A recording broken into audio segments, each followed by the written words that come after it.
പുഞ്ചിരിയുണ്ടെന്നതും ഓർക്കണം. പ്രത്യാശയോടെ നീ ദൈവത്തെ നോക്കിയാൽ ഉത്തരം നൽകുമെന്നറിഞ്ഞിടേണം. അവനുത്തരം നൽകുമെന്നറിഞ്ഞിടേണം. ഇല പൊഴിയും കാലങ്ങൾക്കപ്പുറം തളിരണിയും കാലമുണ്ടതോർക്കണം. കവിളിലൂടൊഴുകുന്ന കണ്ണീരിനപ്പുറം പുഞ്ചിരിയുണ്ടെന്നതും ഓർക്കണം.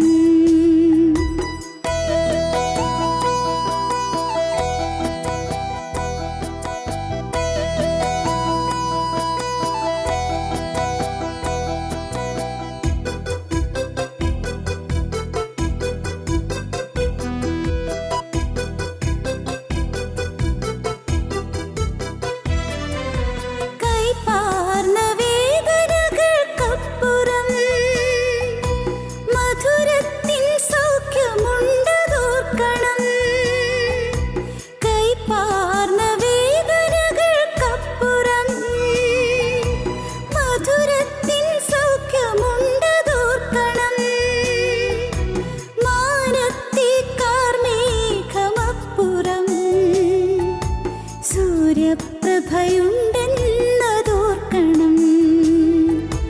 മാനത്തേക്കാർ മേഘമപ്പുറം സൂര്യപ്രഭയുണ്ടെന്നതോർക്കണം.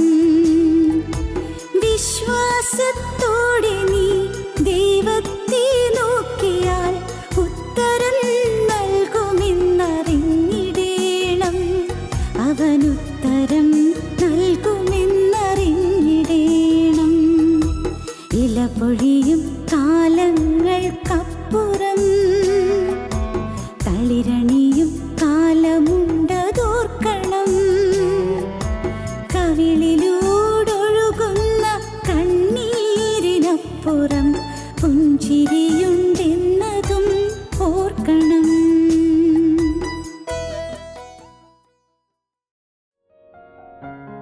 ഞങ്ങളും ക്രൂശിക്കപ്പെട്ട ക്രിസ്തുവിനെ പ്രസംഗിക്കുന്നു. തിരുനാമത്തിൻ്റെ മഹത്വം ഉണ്ടാകട്ടെ. നമ്മുടെ ചിന്താവിഷയം ഗലാത്യ ലേഖനം 5-ാം അധ്യായം 1-ാം വാക്യമാണ്. സ്വാതന്ത്ര്യം, അതാണ് നമ്മുടെ ചിന്താവിഷയം. അപ്പോസ്തലനായ പൗലോസ് ഗലാത്യർക്ക് എഴുതിയ ലേഖനം 5-ാം അധ്യായം 1-ാം വാക്യം നമുക്ക് വായിച്ച് കേൾക്കാം. സ്വാതന്ത്ര്യത്തിനായിട്ട് ക്രിസ്തു നമ്മെ സ്വതന്ത്രരാക്കി. സ്വാതന്ത്ര്യത്തിനായിട്ട് ക്രിസ്തു നമ്മെ സ്വതന്ത്രരാക്കി. ആകയാൽ അതിൽ ഉറച്ചു നിൽപ്പീൻ. അടിമനുഖത്തിൽ പിന്നെയും കുടുങ്ങിപ്പോകരുത്. സ്വാതന്ത്ര്യം എന്നുള്ളതാണ് നമ്മുടെ ചിന്താവിഷയം. ഇന്ന് അനേകരും സ്വാതന്ത്ര്യം അനുഭവിക്കുന്നില്ല. ഇന്ന് അനേകരും പൈശാചികൻ്റെ അടിമത്തത്തിലാണ്. പൈശാചികൻ്റെ അടിമത്തം ഉള്ളതുകൊണ്ടാണ് കോപം വിട്ടുമാറാത്തത്. പൈശാചികൻ്റെ അടിമത്തത്തിൽ നിന്ന് സ്വാതന്ത്ര്യം കിട്ടാത്തത് കൊണ്ടാണ് വാശിയും വഴക്കും വൈരുദ്ധ്യവും ഹൃദയത്തിൽ ഉയർന്നു വരുന്നത്. നമ്മുടെ കുടുംബങ്ങളിൽ സമാധാനം ഇല്ലാതായിരിക്കാൻ കാരണം പൈശാചിൻ്റെ അടിമത്തമാണ്, സാത്താൻ്റെ അടിമത്തം. ഭാര്യയും ഭർത്താവും തമ്മിൽ കലഹിക്കുന്നതിന് കാരണം സാത്താൻ്റെ അടിമത്തത്തിലാണ്. മാതാപിതാക്കളെ മക്കൾ അനുസരിക്കാതിരിക്കുന്നതിന് കാരണം സാത്താൻ്റെ അടിമത്തമാണ്. പരീക്ഷയിൽ വേണ്ടതുപോലെ പഠിച്ചിട്ട് പോയെങ്കിലും പരീക്ഷ എഴുതാൻ സാധിക്കാതെ പോകുന്നത്, വേണ്ടതുപോലെ എഴുതാൻ പറ്റാത്തത് സാത്താൻ്റെ അടിമത്തത്തിലായതുകൊണ്ടാണ്. ഇന്ന് ഈ ഭൂമിയിൽ പിശാച് അനേകരെ അടിമത്തത്തിൽ വെച്ചിരിക്കുകയാണ്, അവരെ പൂട്ടിയിട്ടിരിക്കുകയാണ്. മനുഷ്യന് സ്വാതന്ത്ര്യമില്ല, അവന് സ്വതന്ത്രമായി ചിന്തിക്കാനുള്ള സ്വാതന്ത്ര്യമില്ല. പിശാചിൻ്റെ ആലോചനകൾ മനുഷ്യൻ്റെ ഹൃദയത്തിലൂടെ കടന്നു പോകുന്നു. അതിൽ പലതരത്തിലുള്ളതായ ചിന്താഗതികൾ, ദൈവത്തിന് വിരോധമായ ചിന്താഗതികൾ, മനുഷ്യനെ നരകത്തിലേക്ക് കൂട്ടിക്കൊണ്ടുപോകാനുള്ള പിശാചിൻ്റെ തന്ത്രങ്ങൾ ഇന്ന് അനേകരിലും ഫലിച്ചുകൊണ്ടിരിക്കുകയാണ്. പൈശാചികൻ്റെ അടിമത്തം, പിശാചിൻ്റെ അടിമത്തം. ഏതെല്ലാം തരത്തിലാണ് ഈ അടിമത്തം വരുന്നത്? ചിലർക്ക് കടുത്ത നിരാശയായിട്ടായിരിക്കും വരുന്നത്. നിരാശ, ഒരു പ്രത്യാശയുമില്ല, ഒരു സമാധാനവുമില്ല, മനസ്സിൽ സ്വസ്ഥതയുമില്ല. എന്താ കാരണമെന്ന് ചോദിച്ചാൽ പ്രത്യേക കാരണം പറയാനുമില്ല. മറ്റുള്ളവർ നോക്കിയാൽ എന്തിനാ കുറവ്, ഒരു കുറവുമില്ല. എന്നാൽ സ്വന്തം ജീവിതത്തിലേക്ക് നോക്കുമ്പോൾ അവിടെ എപ്പോഴും നിരാശയാണ്, ഒരു അസംതൃപ്തി. എന്തോ ചിലതിന് വേണ്ടിയുള്ളതായ ഒരു ആർത്തി കിട്ടുന്നില്ല. ഒരു അസംതൃപ്തി ഹൃദയത്തിൽ തളം കെട്ടി നിൽക്കുന്നു. അനേകരുടെ ഹൃദയത്തിൽ. പോരാ പോരാ എന്നുള്ള ചിന്തയാണ്. ചിലർക്ക് പണം പോരാ പോരാ എന്നായിരിക്കാം, ചിലർക്ക് പഠിത്തം പോരാ പോരാ എന്നുള്ള ചിന്തയായിരിക്കാം, ചിലർക്ക് ആരോഗ്യം പോരാ എന്നുള്ള ചിന്തയായിരിക്കാം, ചിലർക്ക് സൗന്ദര്യം പോരാ എന്നുള്ള ചിന്തയായിരിക്കാം, ചിലർക്ക് എനിക്ക് പറ്റിയ ജോലി കിട്ടിയില്ല എന്നുള്ള ചിന്തയായിരിക്കാം. എന്തിനെല്ലാമോ വേണ്ടി ആഗ്രഹിക്കുന്ന മനുഷ്യ മനസ്സ്. അതിനെല്ലാം കാരണം മനുഷ്യ മനസ്സ് ഇന്ന് പിശാച് സ്വന്തമാക്കി വെച്ചിരിക്കുകയാണ്, കൈയടക്കി വെച്ചിരിക്കുകയാണ് സാത്താൻ്റെ അടിമത്തത്തിൽ.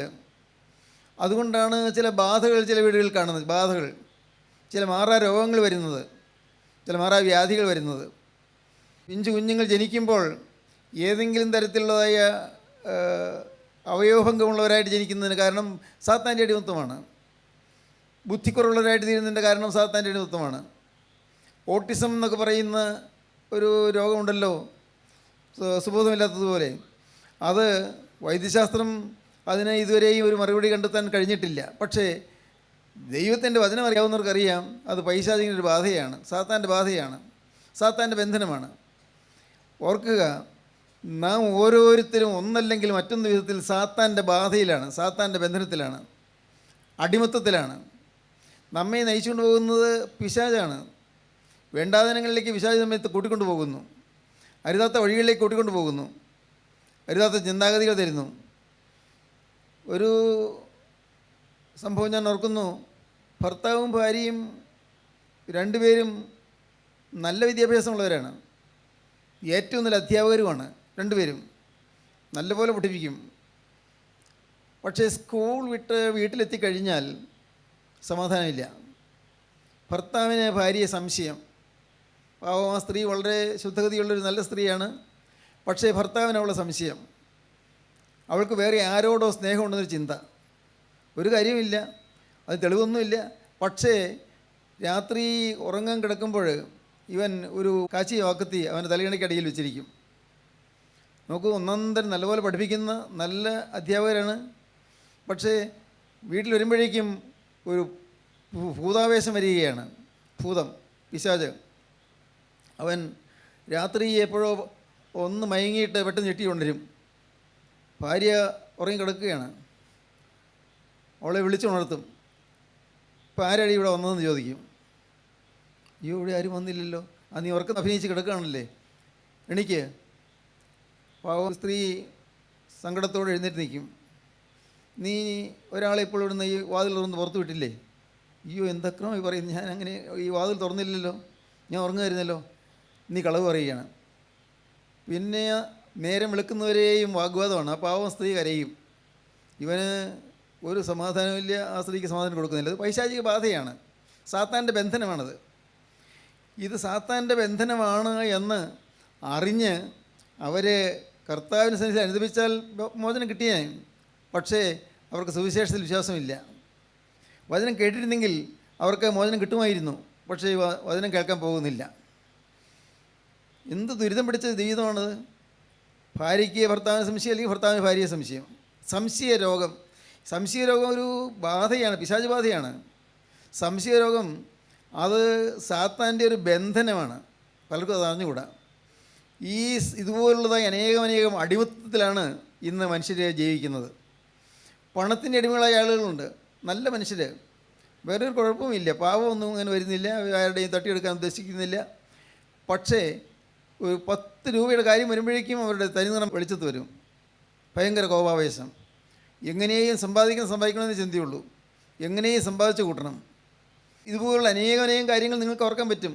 ഏതെല്ലാം കാര്യങ്ങളാണ് നിങ്ങൾക്ക് ബന്ധനം, ഏതെല്ലാം കാര്യങ്ങളാണ് ബാധ, നിങ്ങൾക്ക് തന്നെ കണ്ടുപിടിക്കാൻ പറ്റും. പിശാച് ബാധ ചിലപ്പോൾ പക്ഷേ നിങ്ങളുടെ പലരുടെയും ജീവിതത്തിൽ നിങ്ങൾ അനുഭവിക്കുന്ന കാര്യമായിരിക്കും. നിങ്ങളുടെ വീട്ടിൽ ഒരുവിധം സൗകര്യങ്ങളെല്ലാം ഉണ്ട്. പക്ഷേ നിങ്ങളുടെ സ്വന്തക്കാരുടെയോ അല്ലെങ്കിൽ അയൽവക്കാരുടെയോ വീടുകളിൽ ഏതെങ്കിലും സൗകര്യപ്രദമായി വന്നാൽ ഒരു അസൂയ വരുന്നു. അസൂയ അതുകൊണ്ട് മനസ്സ് നീറി പുകഞ്ഞു കഴിയുന്നു. മനസ്സ് നീറുകയാണ്. കാരണം മറ്റവന് എല്ലാം ഉണ്ടെന്നൊരു ചിന്ത, അത്രയും എനിക്കില്ലല്ലോ എന്നുള്ള ചിന്ത. ഇതെല്ലാം പൈശാചികമായ ബാധയാണ്, അതെല്ലാം പാപത്തിൻ്റെ ബന്ധനമാണ്. എന്നാൽ വേദപുസ്തകം പറയുന്നു ഈ പിശാചിൻ്റെ ബാധകളെല്ലാം മാറ്റാൻ കർത്താവായ യേശുക്രിസ്തുവിന് കഴിയുമെന്ന്. അതാണ് യോഹന്നാൻ ശ്ലീഹ എഴുതിയ 1-ാമത്തെ ലേഖനം 3-ാം അധ്യായം 8 മുതലുള്ള വാക്യങ്ങൾ വായിക്കുമ്പോൾ നമുക്ക് കാണാൻ സാധിക്കുന്നത്. 1 യോഹന്നാൻ 3:8 മുതൽ. പാപം ചെയ്യുന്നവൻ പിശാചിന്റെ മകനാകുന്നു. പാപം ചെയ്യുന്നവൻ പിശാചിന്റെ മകനാകുന്നു. പിശാച് ആദ്യം മുതൽ പാപം ചെയ്യുന്നുവല്ലോ. പിശാച് ആദ്യം മുതൽ പാപം ചെയ്യുന്നുവല്ലോ. പിശാചിന്റെ പ്രവർത്തികളെ അഴിപ്പാൻ തന്നെ ദൈവപുത്രൻ പ്രത്യക്ഷനായി. പിശാചിന്റെ പ്രവൃത്തികളെ അഴിപ്പാൻ തന്നെ ദൈവപുത്രൻ പ്രത്യക്ഷനായി. പിശാചിന്റെ പ്രവൃത്തികൾ, പിശാചിന്റെ ബന്ധനങ്ങൾ. യേശുക്രിസ്തു വന്നത് പിശാചിന്റെ ബന്ധനങ്ങൾ അഴിക്കാനാണ്, സ്വാതന്ത്ര്യം തരാനാണ്, സ്വാതന്ത്ര്യം തരാനായിട്ട്. ഇന്ന് നിങ്ങൾ ചിന്തിച്ച് നോക്കൂ, നിങ്ങൾ അറിയാതെ തന്നെ നിങ്ങൾ ചില ബാധകളുണ്ട്, ചില ബന്ധനങ്ങളുണ്ട്, അറിയുന്നില്ല. നിങ്ങളുടെ ജീവിതത്തിൽ നിങ്ങൾക്ക് വിട്ടുപിരിയാൻ പാടില്ലാത്ത ചില പാവങ്ങളുണ്ട്, ചില ബാധകളാണ്, ചില ബന്ധനങ്ങളാണ്. ഒരു ചെറുപ്പക്കാരൻ എന്നെ വിളിച്ചെന്ന് വെച്ചാൽ വാട്സാപ്പ് മെസ്സേജ് അയച്ചു. ആളാരാന്ന് എനിക്കറിഞ്ഞുകൂടാ. ആ മെസ്സേജിൽ കണ്ടു അവന് ഒരു സ്നേഹബന്ധമുണ്ട്. ആ സ്നേഹബന്ധം ഒരു പെൺകുട്ടിയോടുള്ള സ്നേഹബന്ധമാണ്. അവൻ എത്ര ശ്രമിച്ചിട്ടും ആ ബന്ധം വിടാൻ സാധിക്കുന്നില്ല. അവൾക്ക് ഇപ്പോൾ അവനോട് അടുപ്പം തോന്നുന്നില്ല. അപ്പോൾ അവൾക്ക് അടുപ്പം തോന്നാത്തതുകൊണ്ട് അവളോട് വൈരാഗ്യം. സാറേ, ഈ ബാധ ഞാൻ ഒഴിഞ്ഞു കിട്ടാൻ എന്താ ചെയ്യേണ്ടത്? അവൻ നമ്മുടെ ടി വിയിലെ പ്രസംഗം കേൾക്കുന്നവനാണ്, നാട്ടിൽ നിന്നുള്ളവനാണെന്ന് തോന്നുന്നില്ല. കാരണം ടി വിയിലെ പ്രസംഗം കേൾക്കുന്നത്. എൻ്റെ വീട്ടിൽ നടക്കുന്ന യോഗത്തിന് വരുന്നതായിട്ടൊന്നും പറഞ്ഞില്ല. ഞാൻ അവനോട് പറഞ്ഞു, അവനെ ഇത് മാറിക്കിട്ടും, നീ പ്രാർത്ഥിച്ചാൽ മതി. ഇതൊരു പൈശാചിക ബാധയാണെന്ന് നീ അറിഞ്ഞ് നീ പ്രാർത്ഥിച്ചാൽ ഈ ബന്ധനം മാറിക്കിട്ടും. ആ പെൺകുട്ടിയുള്ളതായ സ്നേഹം അത് നിൻ്റെ ഹൃദയത്തിൽ പോയി കിട്ടും. നീ വിവാഹം കഴിക്കുന്നവരെയും ഈ പ്രണയവും പ്രേമവുമായിട്ട് നടക്കരുത് കുഞ്ഞേ. അത് നിനക്ക് ദോഷമാണ്, നിൻ്റെ ഭാവിക്ക് ദോഷമാണ്. വിവാഹം കഴിഞ്ഞാൽ നിൻ്റെ ഭാര്യയെ നിനക്ക് സ്നേഹിക്കാം, ഭാര്യയെ നിനക്ക് വേണ്ടതുപോലെ അത്യന്തം സ്നേഹിക്കാം തീർച്ചയായിട്ടും. പക്ഷേ വിവാഹത്തിന് മുൻപ് അങ്ങനെയുള്ള കാര്യങ്ങളൊക്കെ ചിന്തിക്കരുത്. നീ ഇപ്പോൾ ഒരു വിദ്യാർത്ഥിയല്ലേ, പഠിക്കുന്ന സമയത്ത് എന്തിനാണ് നീ ആവശ്യമില്ലാത്ത കാര്യങ്ങളിലേക്ക് പോകുന്നു? ഞാൻ അവന് ഒത്തിരി ഉപദേശം കൊടുത്തു, പിന്നെ അവൻ റിപ്ലൈ ഒന്നും കിട്ടിയില്ല. ദൈവത്തിന് സ്തോത്രം. അനേകർ കൂട്ടുകെട്ടുകളുടെ ബന്ധനത്തിലാണ്, കൂട്ടുകാരുടെ ബന്ധനത്തിൽ. കൂട്ടുകാർ ഒറ്റയ്ക്ക് കിട്ടിയാൽ നല്ല പിള്ളേർ, കൂട്ടുകൂടുമ്പോഴേക്കും ശല്യമായി. ഞാൻ കോളേജിൽ ഇരുന്ന കാലത്ത് എനിക്കറിയാം, ഒറ്റയ്ക്ക് കിട്ടിയാൽ നല്ല ഒന്നാം തരം പിള്ളേർ. ഒരു ദിവസം ഞാനൊരു കൊച്ചിനെ പിടിച്ചു. അന്ന് ഞാൻ പ്രിൻസിപ്പലായിരുന്നു. ആ പയ്യൻ കോളേജിൻ്റെ മുറ്റത്തുകൂടി ഇങ്ങനെ ബൈക്ക് ഭയങ്കര വേഗത്തിൽ ഓടിച്ചുകൊണ്ട് നടക്കുന്നു. അപ്പോൾ അവൻ്റെ വിചാരം പിള്ളേരെല്ലാം കൊണ്ട് അവനെ ആസ്വദിക്കുകയാണെന്നാണ്. അയ്യോ, ആരുടെയെങ്കിലും മുട്ടിയാലോ, അതൊന്നും അവന് ചിന്തയില്ല. ഞാൻ അവനെ വിളിച്ചുകൊണ്ടിരാൻ പറഞ്ഞു. വിളിച്ചുകൊണ്ട് വന്നു. ചോദിച്ചു, എന്ത് മണ്ടത്തരം നീ കാണിക്കുന്നത്? വല്ല പിള്ളേരുടെ ബൈക്ക് കൂട്ടിയാലോ?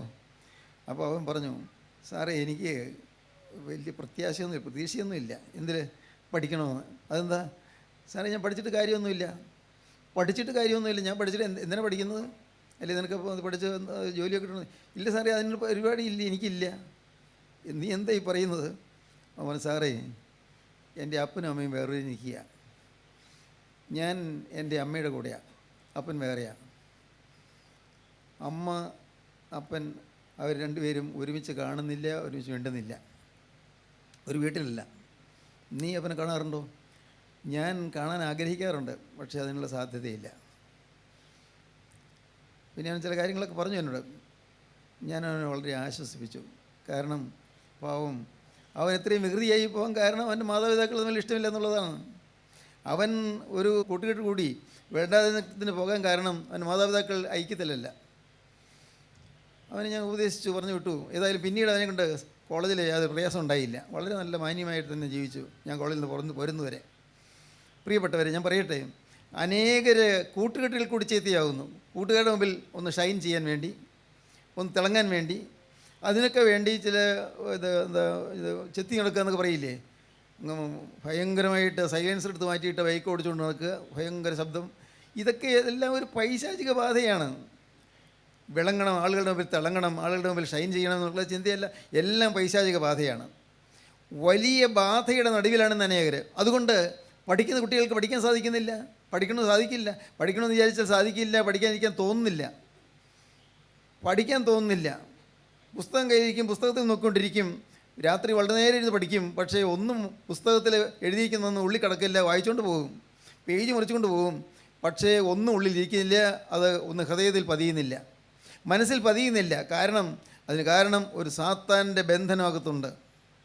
പ്രിയപ്പെട്ടവരെ, ഇനി നിങ്ങൾ ചിന്തിക്കൂ, നിങ്ങളുടെ ജീവിതത്തിൽ എന്താണ് സാത്താൻ്റെ ബന്ധനം? കോപാവേശമൂത്ത് വലിഞ്ഞിറുമ്പുന്നവരില്ലേ? കോപിച്ച് വിറഞ്ഞ് ശപിക്കുന്നവരില്ലേ? കോപിച്ച് വിറഞ്ഞ് അപ്പനോട് ധിക്കാരം പറയുന്നവരില്ലേ? കോപിച്ച് വിറഞ്ഞ് അമ്മയെ തള്ളിയിടുന്നവരില്ലേ? കോപിച്ച് വിറഞ്ഞ് ഭാര്യയെ തല്ലുന്നവരില്ലേ? പ്രിയപ്പെട്ടവരെ, ഇതെല്ലാം പൈശാചികൻ്റെ തന്ത്രങ്ങളാണ്, അവൻ്റെ കുടില തന്ത്രങ്ങളാണ്. ഇത് മനസ്സിലാക്കി കഴിഞ്ഞാൽ നമുക്ക് രക്ഷപ്പെടാം. സാത്താൻ്റെ ഈ ബാധകൾ നമ്മെ ബാധിക്കുന്ന കാര്യം എങ്ങനെയെന്നും തിരിച്ചറിഞ്ഞാൽ നമുക്ക് രക്ഷപ്പെടാം. എന്ത് ചെയ്യണം? ഒറ്റയ്ക്കൊരു കാര്യം മാത്രം മതി. എന്താണ് ചെയ്യേണ്ടത്? യേശുവിനെ വിളിക്കുക മാത്രം മതി. യേശുവിനെ വിളിക്കുക. യേശുവിൻ്റെ ഹൃദയത്തിലേക്ക് വന്നു കഴിഞ്ഞാൽ നിങ്ങളുടെ സ്വഭാവം മാറും, നിങ്ങളുടെ വൈരാഗ്യങ്ങൾ മാറും, നിങ്ങളുടെ പകകൾ മാറും, നിങ്ങളുടെ വിദ്വേഷങ്ങൾ മാറും, നിങ്ങളുടെ അസൂയ മാറും, ഹൃദയത്തിലുള്ളതായ ദുഷ്ചിന്തകൾ മാറും, ചീത്ത ചിന്തകൾ, മലിനമായ പുറത്തുനിന്ന് അറയ്ക്കുന്ന മ്ലേച്ഛമായ ചിന്തകളും ആഗ്രഹങ്ങളൊക്കെ ഉണ്ടല്ലോ, എല്ലാം മാറും. ഈ പൈശാചിക ബാധകളെല്ലാം മാറി സ്വതന്ത്രമായി ദൈവത്തെ സ്തുതിക്കാൻ സാധിക്കും. ദൈവത്തെ സ്തുതിക്കാൻ സാധിക്കണമെങ്കിൽ ബന്ധനങ്ങൾ അഴിയണം. 142 സങ്കീർത്തനത്തിലാണ് നാം വായിക്കുന്നത്. അതിൽ നിൻ്റെ നാമത്തെ സ്തോത്രം ചെയ്യേണ്ടതിന് എൻ്റെ ആത്മാവിനെ കാരാഗ്രഹത്തിൽ നിന്ന് പുറപ്പെടുവിക്കണേ. നമ്മുടെ സന്ധ്യാ നമസ്കാരത്തിലുണ്ടല്ലോ, ഞാൻ നിന്റെ നാമത്തിന് സ്തോത്രം ചെയ്യേണ്ടതിന് എൻ്റെ പ്രാണനെ കാരാഗ്രഹത്തിൽ നിന്ന് പുറപ്പെടുവിക്കണമേ. ഞാൻ നിന്റെ നാമത്തിന് സ്തോത്രം ചെയ്യേണ്ടതിന് എൻ്റെ പ്രാണനെ കാരാഗ്രഹത്തിൽ നിന്ന് പുറപ്പെടുവിക്കണേ. കാരാഗ്രഹത്തിലാണ്, ആത്മാവ് കാരാഗ്രഹത്തിലാണ്, മനസ്സ് കാരാഗ്രഹത്തിലാണ്, ജയിലിലാണ്. അനേകർ ജയിൽ പുള്ളികളാണെന്ന് അറിയുന്നില്ല. പിശാചിൻ്റെ ജയിലറയിൽ പിശാചിട്ട് പൂട്ടിയിട്ടിരിക്കുകയാണ്. പ്രിയപ്പെട്ടവരെ, ഈ പൂട്ട് തുറക്കാൻ യേശുക്രിസ്തുവിന് മാത്രമേ കഴിയുകയുള്ളൂ. ക്രിസ്ത്യൻ റിവൈവൽ ഫെലോഷിപ്പിന് സാധിക്കുകയില്ല. ഈ പൂട്ട് തുറക്കാൻ ഭൂമിയിലെ ഒരു മനുഷ്യന് സാധിക്കുകയില്ല.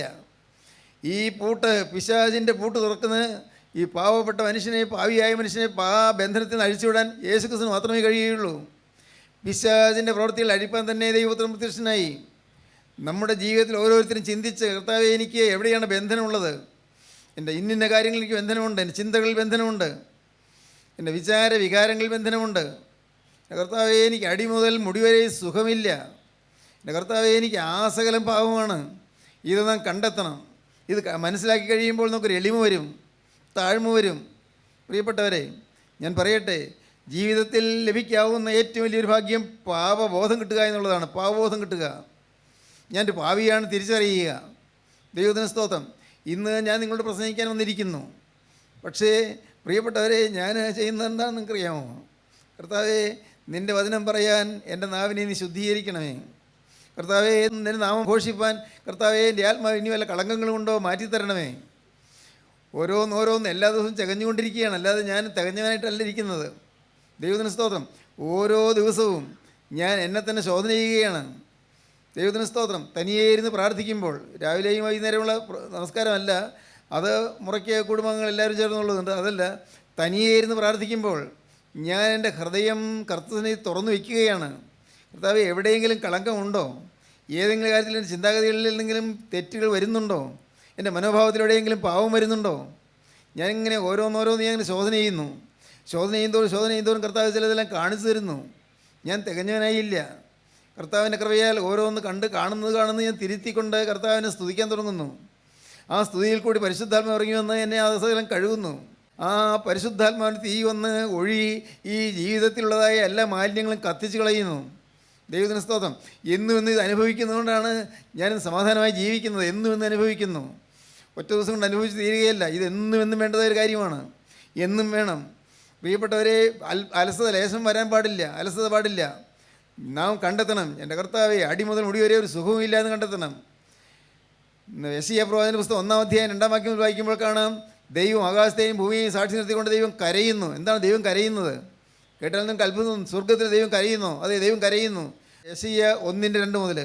ആകാശമേ കേൾക്ക, ഭൂമിയെ ചെവി തരിക. യഹോവ അരുളി ചെയ്യുന്നു, ഞാൻ മക്കളെ പോറ്റി വളർത്തി, അവരോ എന്നോട് മത്സരിച്ചിരിക്കുന്നു. കാള തൻ്റെ ഉടയവനെയും കഴുത തൻ്റെ യജമാനൻ്റെ പുൽത്തൊട്ടിയെയും അറിയുന്നു, ഇസ്രായേലോ അറിയുന്നില്ല. എൻ്റെ ജനം ഗ്രഹിക്കുന്നതുമില്ല. കാള തൻ്റെ ഉടയവനെയും കഴുതൻ്റെ യജമാനൻ്റെ പുൽത്തൊട്ടിയെ അറിയുന്നു, ഇസ്രായേലോ അറിയുന്നില്ല. എൻ്റെ ജനമോ ഗ്രഹിക്കുന്നതുമില്ല. അയ്യോ പാപമുള്ള ജാതി, അയ്യോ പാവമുള്ള ജാതി എന്നാണ് ദൈവം പറയുന്നത്. അയ്യോ പാവമുള്ള ജാതി, അകൃത്യഭാരം ചുമക്കുന്ന ജനം, ഭാരം ചുമക്കുന്ന ജനം, ദുഷ്പ്രവർത്തിക്കാരുടെ സന്തതി, പ്രവൃത്തിക്കാരുടെ സന്തതി, വഷളായി നടക്കുന്ന മക്കൾ, വഷളായി നടക്കുന്ന മക്കൾ, അവർ യഹോവയെ ഉപേക്ഷിച്ചു, യഹോവയെ ഉപേക്ഷിച്ചു, ഇസ്രായേലിന്റെ പരിശുദ്ധനെ നിരസിച്ചു, ഇസ്രായേലിന്റെ പരിശുദ്ധനായ ദൈവത്തെ ഉപേക്ഷിച്ചു, പുറകോട്ട് മാറിക്കളഞ്ഞിരിക്കുന്നു. പുറകോട്ട് മാറിക്കളഞ്ഞിരിക്കുന്നു. ഇനി നിങ്ങളെ അടിച്ചിട്ട് എന്ത്? നിങ്ങളെ ശിക്ഷിച്ചിട്ട് കാര്യമൊന്നുമില്ല. നിങ്ങൾ അടിച്ചിട്ട് എന്ത്? നിങ്ങൾ അധികമധികം പിന്മാറുകയുള്ളൂ. തോറും നിങ്ങൾക്ക് ശിക്ഷ കിട്ടും തോറും നിങ്ങൾ അധികം പിന്മാറുന്നേ കാണുന്നുള്ളൂ. തല മുഴുവനും ദീനവും, മുഴുവൻ ദീനവും, ഹൃദയം മുഴുവനും രോഗവും പിടിച്ചിരിക്കുന്നു. മുഴുവൻ രോഗവും പിടിച്ചിരിക്കുന്നു. ചിന്തകൾ പാവം, ഹൃദയത്തിൽ ആഗ്രഹത്തിൽ പാവം, മോഹത്തിൽ പാവം, തല മുഴുവനും ദീനവും, ഹൃദയം മുഴുവൻ രോഗവും പിടിച്ചിരിക്കുന്നു. അടിതൊട്ട് മുടിവരെ ഒരു സുഖവുമില്ല, അടിതൊട്ട് മുടിവരെ ഒരു സുഖവുമില്ല. മുറിവും ചതവും പഴുത്ത വ്രണവും മാത്രമേ ഉള്ളൂ. ചതവും പഴുത്ത വ്രണവുമായ മാത്രമേ ഉള്ളൂ എന്ന് പറയുന്നത് പോലെ ആ സകലം പാവമാണ്. പാപത്തിൻ്റെ വ്രണങ്ങൾ ഇല്ലേ? നിങ്ങൾ ചിന്തിച്ച് നോക്കൂ. ചിലർ ചെയ്ത ചില കാര്യങ്ങൾ നിങ്ങളുടെ ഹൃദയത്തിൽ വ്രണമേൽപ്പിച്ചിട്ടുണ്ട്, വ്രണം ഉണ്ടാക്കിയിട്ടുണ്ട്. വ്രണം ഉണങ്ങിയിട്ടില്ല. മക്കൾ ചെയ്ത ചില തെറ്റുകൾ അപ്പൻ്റെ ഹൃദയത്തിൽ വ്രണം ഉണ്ടാക്കിയിരിക്കുന്നു. ആ വ്രണം ഉണങ്ങണം. പ്രിയപ്പെട്ടവരെ, അധ്യാപകർക്ക് ചിലർക്ക് ഹൃദയത്തിൽ വ്രണം ഉണ്ടായിട്ടുണ്ടാകും. വിദ്യാർത്ഥികൾ ചെയ്തതായ ചില ദ്രോഹങ്ങളോ അല്ലെങ്കിൽ അവർ കളിയാക്കിയതോ അവരുടെ ഹൃദയത്തിൽ വ്രണമായിട്ടുണ്ടാകും. ആ വ്രണം ഉണങ്ങണം. ഇന്ന് വ്രണമാണ്. തല മുഴുവൻ ദീനവും ഹൃദയം മുഴുവൻ രോഗം പിടിച്ചിരിക്കുന്നു. പലതരം വ്രണങ്ങളുണ്ട്. ആത്മീയമായ വ്രണങ്ങളുടെ കാര്യമാണ് ഞാൻ പറയുന്നത്. ആത്മീയമായ വ്രണങ്ങൾ, ആത്മീയമായ മുറിവുകൾ. ഈ മുറിവ് പുറത്തല്ലേ വിട്ടു. തല മുഴുവൻ ദീനവും ഹൃദയം മുഴുവൻ രോഗം പിടിച്ചിരിക്കുന്നു. അടിച്ചിട്ട് മുടിവരെ സുഖവുമില്ല. അവയെ ഞെക്കി കഴുകിയിട്ടില്ല, വെച്ച് കെട്ടിയിട്ടില്ല, എണ്ണ പുരട്ടി ശമിപ്പിച്ചിട്ട് പോലുമില്ല. സ്തോത്രം. അതുകൊണ്ടാണ് നമ്മുടെ പിതാക്കന്മാർ പാടിയത്, നോക്കണമെന്തുരിതം പലതര ദോഷം ഞാൻ ചെയ്തു കോപിപ്പിച്ചു, ശരണമെനിക്കില്ല വൈദ്യന്മാർ പക്കൽ ഞാൻ പോയി, അവരൗഷധമെല്ലാം ചെയ്തിട്ടില്ലൊരു ഗുണവും, എൻ വ്രണമോ കഠിനം നൽകില്ല നിന്നെ ഔഷധ ഗുണവും ഞാൻ കേട്ടു, നിങ്ങൾ വരുന്നോ സുഖമേക്കുന്നു. നിൻ്റെ അരികിലേക്ക് ഞാൻ വരികയാണ്. എൻ്റെ വ്രണങ്ങൾ ഉണക്കിത്തരണമേ, എൻ്റെ ഹൃദയത്തിലെ മുറിവുകളെ മാറ്റിത്തരണമേ. കർത്താവേ, എൻ്റെ ഹൃദയത്തിലുള്ളതായ തിന്മകൾ മാറ്റിത്തരണമേ, എൻ്റെ അശുദ്ധികൾ നീക്കിത്തരണമേ. നല്ല വിധിനായുള്ളവേ, നിനക്ക് മാത്രമേ ഇത് മാറ്റാൻ സാധിക്കുകയുള്ളൂ. ഭൂമിയിൽ ഒരു മനുഷ്യന് മാറ്റാൻ സാധിക്കുകയില്ല. ഒരു ദൈവവൈതലിന് ഇത് മാറ്റിത്തരാൻ സാധിക്കുകയില്ല. പ്രിയപ്പെട്ടവരെ, നിങ്ങൾ ദൈവവൈതങ്ങളെ ആരെയും ആശ്രയിക്കരുത്. ഒരു ദൈവവൈതലിന് നിങ്ങളുടെ പാവം മാറ്റാൻ സാധിക്കുകയില്ല. എൻ്റെ കാര്യം ഞാൻ പറയാം. നിങ്ങൾ എന്നോട് പറഞ്ഞാലും എനിക്ക് നിങ്ങളുടെ പാവം മാറ്റാൻ എന്നെക്കൊണ്ട് സാധിക്കുകയില്ല. ഞാനൊരു സാധു മനുഷ്യനാണ്, സാധാരണക്കാരനായ മനുഷ്യനാണ്. നിങ്ങളെപ്പോലെ അവലാദികളും കഷ്ടപ്പാടുകളും ബദ്ധപ്പാടുകളും ഞെരുക്കങ്ങളും എല്ലാം ഉള്ള മനുഷ്യനാണ്. നിങ്ങളുടെ രോഗം മാറ്റാൻ എനിക്ക് സാധിക്കുകയില്ല, നിങ്ങളുടെ പാവം മാറ്റാൻ എനിക്ക് സാധിക്കുകയില്ല. പാവം മാറ്റാൻ കഴിവുള്ള ഒരാളുണ്ട്, ആ ആളെനിക്ക് പരിചയമാണ്. സ്തോത്രം. അതാരാണ് നിങ്ങൾക്കറിയാമോ? അത് കർത്താവായ യേശുക്രിസ്തുവാണ്. യേശുക്രിസ്തു എനിക്ക് പരിചയമാണ്. യേശുക്രിസ്തുവിനെ എനിക്ക് പരിചയമായതുകൊണ്ട് എന്നും ഞാൻ എൻ്റെ പാദം മുത്തുന്നു, എന്നും അവൻ്റെ പാദം മുത്തിക്കൊണ്ട് ഞാൻ നമസ്കരിക്കുന്നു, എന്നും അവനോട് ഞാൻ എൻ്റെ ഹൃദയം തുറന്ന് പറയുന്നു. എൻ്റെ പ്രാരബ്ധങ്ങൾ ഞാൻ പറയുന്നു, എൻ്റെ പാപങ്ങൾ ഞാൻ പറയുന്നു. എൻ്റെ ഏങ്ങലടികളെല്ലാം അവൻ ശ്രദ്ധയോടെ കേൾക്കുകയും എന്നെ തലോടുകയും ചെയ്യുന്നു. ദൈവത്തിന് സ്തോത്രം. പാപത്തിൽ ജീവിക്കരുത്, ഒന്നിൻ്റെ അടിമയായി കഴിയരുത്. എന്തെല്ലാം ബന്ധനങ്ങളുണ്ടോ എല്ലാം നിങ്ങൾ ഏറ്റുപറഞ്ഞുകൊള്ളുക, എല്ലാം കളയുക, എല്ലാം. കർത്താവിന് സ്തോത്രം. പ്രിയപ്പെട്ടവരെ, 17-ാമത്തെ വയസ്സിൽ ഞാൻ ദൈവത്തിൻ്റെ വചനം കേട്ട്, പള്ളിയിൽ വെച്ചാണ് വചനം കേട്ടത്. ഞാൻ തിരിച്ചു വന്ന് വീട്ടിൽ വന്ന് അത്താഴമെല്ലാം കഴിഞ്ഞു. അമ്മയും പെങ്ങളും ഉറങ്ങിയതിന് ശേഷം ഞാൻ പിന്നെ എഴുന്നേറ്റിരുന്നു. ഞാനിരുന്ന് ചിന്തിക്കുകയായിരുന്നു. ഓരോന്നിങ്ങനെ ചിന്തിക്കുകയാണ്. എൻ്റെ ജീവിതത്തിലെ ആ പാവങ്ങൾ ഓരോന്ന് എനിക്ക് ഓർമ്മ വന്നതെല്ലാം ഞാൻ ഏറ്റുപറയുകയാണ്. കർത്താവെ ക്ഷമിക്കണമേ, കർത്താവെ പൊറുക്കണമേ, കർത്താവെ കഴുകിത്തരണമേ, കർത്താവെ നിൻ്റെ ആ തിരുവിലാവിനൊഴിയ തിരുരക്തത്താൽ, ഒരു തുള്ളി രക്തത്താൽ എന്നെ നീ കഴുകി വെടിപ്പാക്കണമേ. ഞാൻ പ്രാർത്ഥിച്ചുകൊണ്ട് എതറേറെ ഇരുന്നു. അതന്ന് ഒരവസ്ഥത്തെ കാര്യം മാത്രമല്ല, ഓരോ ദിവസവും പലപ്പോഴും ഞാൻ ദൈവത്തിലിരുന്ന് കർത്താവെ എന്നെ കഴുകണമേ എന്ന് ഞാൻ പറയുന്നു. ഞാനതാണ് ആദ്യം പറഞ്ഞത്. ഞാൻ തികഞ്ഞവനായില്ല. പക്ഷെ എനിക്ക് ഒരു കാര്യം അറിയാം, എനിക്ക് യേശുവിനെ അറിയാം, ഭാഗ്യം. യേശുവിന് എന്നെ അറിയാം, ഭാഗ്യം. യേശുവിന് എന്നോട് സഹതാപമുണ്ട്, യേശുവിന് എന്നോട് സ്നേഹമുണ്ട്, യേശുവിന് എന്നോട് വാത്സല്യമുണ്ട്, യേശുവിന് എന്നോട് കരുണയുണ്ട്. യേശു എന്നെ തൻ്റെ തിരുമാറോട് ചേർത്തണത്ത് പിടിച്ചിരിക്കുന്നു. ദൈവത്തിന് സ്തോത്രം. പ്രിയപ്പെട്ടവർ, അതുകൊണ്ട് ഞാൻ ദൈവത്തിന് വചനം പറയുന്നു. വേറെ ഒരു ലാക്കില്ല, വേറൊരു ഉദ്ദേശമില്ല. ദൈവത്തിന് സ്തോത്രം. കർത്താവിൻ്റെ വലിയ നാമം മഹത്വപ്പെടട്ടെ. നിങ്ങൾ വിശ്വസിക്കൂ, ഈ യേശുവിനോട് നിങ്ങൾ അപേക്ഷിക്കും, കർത്താവേ ഈ വ്രണങ്ങളെല്ലാം മാറ്റി തരണമേ, ഈ രോഗമൊന്ന് ശമിപ്പിച്ച് തരണമേ. ശരീരത്തിൻ്റെ രോഗം മാത്രമല്ല, ആത്മാവിൻ്റെ രോഗം. കർത്താവേ എൻ്റെ പാവങ്ങളെല്ലാം ഒന്ന് മാറ്റിത്തരണമേ, ഞാൻ പൂർണ്ണ വിശുദ്ധനായി നിൽക്കാൻ ഭാഗ്യം തരണമേ. സ്തോത്രം.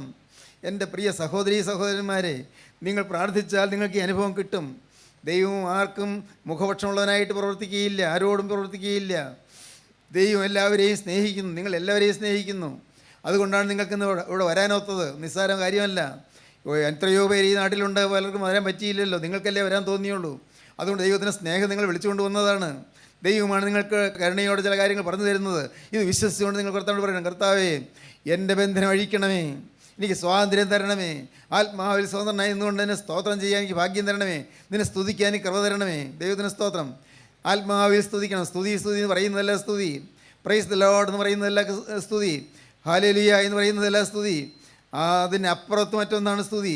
ഹൃദയത്തിൻ്റെ ആഴങ്ങളിൽ നിന്ന്, ഉദരത്തിൻ്റെ ആഴങ്ങളിൽ നിന്ന് പൊങ്ങി വരുന്നതായ ആത്മാവിൻ്റെ നിർജ്ജരിയാണ് സ്തുതി. ഹല്ലേലൂയ, ദൈവത്തിന് സ്തോത്രം. ആ സ്തുതി അത് നിങ്ങൾക്ക് ലഭിക്കും വേണമെങ്കിൽ നിങ്ങൾ ദൈവത്തെ സ്തുതിക്കാൻ സാധിക്കും.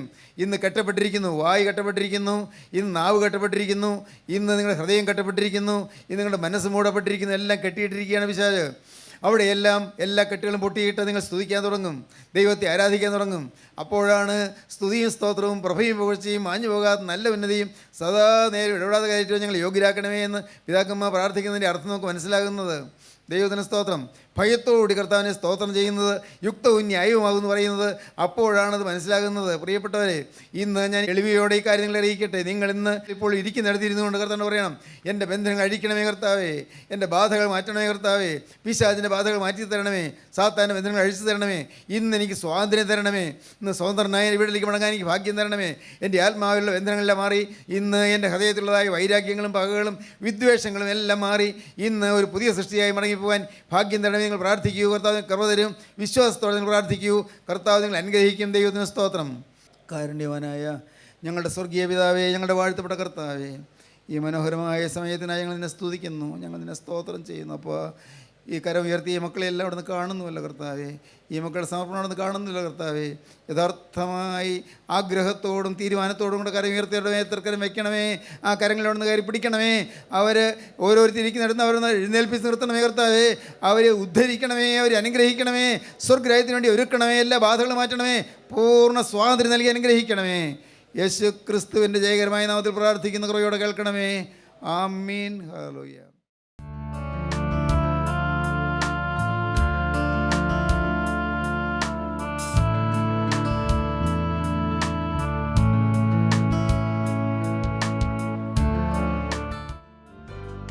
അമൃതധാര എല്ലാ ശനിയാഴ്ചയും രാവിലെ 6:30 മുതൽ 7 മണി വരെ നിങ്ങളുടെ സൂര്യ ടിവിയിൽ.